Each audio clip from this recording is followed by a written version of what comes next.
আমি ৰাজ্যপালক লগ কৰি আহিছো, ৰাজ্যপাল ডাঙৰীয়াক লগ কৰি আহিছো আৰু আমি অহা 3 তাৰিখ যেটো অক্টোবৰ যেটো আমাৰ সোয়াৰিং সেৰেমনি ইয়াত আমি চিফ গেস্ট হিচাপে ইনভাইটেশন দিছো আৰু গভৰ্ণৰ ডাঙৰীয়াই আহিব বুলি আমাক কথা দিছো আৰু গভৰ্ণৰ ডাঙৰীয়াৰ যেটো এডিসি আমাক জনাইছে যে সেইদিনা গভৰ্ণৰ ডাঙৰীয়াৰ বাৰ্থডে আছে বুলি কৈছে।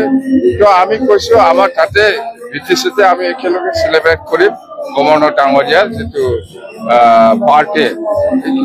মুখ্যমন্ত্ৰীক সাক্ষাৎ কৰিব আজি, মুখ্যমন্ত্ৰীক সাক্ষাৎ কৰিব আজি 6টা বজাত চিফ মিনিষ্টাৰ ডাঙৰীয়াই আমাক এপইন্টমেন্ট দিছে, আমি ইনভাইটেশনৰ কাৰণে আমি যাম।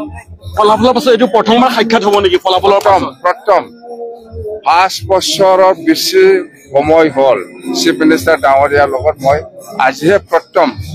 সেইদিনাখন ৰাতিপুৱা 4টা বজাত সাক্ষাৎ। এইটোতো বেলেগ, এইটো আমি এনে জাষ্ট যেটো আমাৰ এইটো ৰাজনীতি নহয়, এনে আমাৰ মাজত যেটো ফ্ৰেণ্ডশিপ এইটো এনে মাত দিব আহিছো, কিন্তু পলিটিকেল নহয়।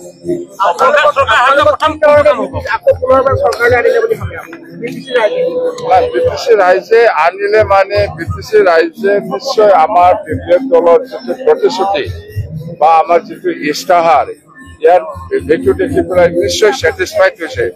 তো আমি সেইকাৰণে আমি কৈছো যে ৰাইজে বিশ্বাস কৰক, আমি সকলো জাতি জনগোষ্ঠী সকলো শ্ৰেণীৰ ৰাইজক আমি আহ্বান জনাইছিলো যে আপোনালোকে আমাৰ ওপৰত বিশ্বাস কৰক, ইস্তাহাৰত যেনেকে লিখিছে এনেকে আমি কাম কৰিম বুলি প্ৰতিশ্ৰুতি দিছে।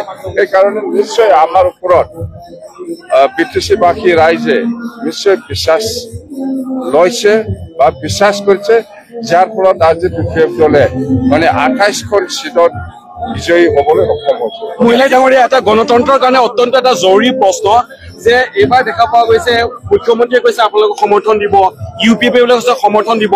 আপুনিতো 5 বছৰত বিৰোধীত বহিলে বিটিসিত, কিন্তু বিৰোধীওতো ভূমিকা আছে। এতিয়া বিটিসিত বিৰোধী নোহোৱা হৈ যাব নেকি, যিটো গণতন্ত্ৰৰ কাৰণে অত্যন্ত প্ৰয়োজন? যোৱাকালি চিফ মিনিষ্টাৰ ডাঙৰীয়াও আমাক মিডিয়া থ্ৰুদি আমি যেটো গম পাইছে, চিফ মিনিষ্টাৰ ডাঙৰীয়াই যেটো ক'লে আৰু প্ৰমোদ বড়ো এইটোই ক'লে যে আমাক সমৰ্থন কৰিব।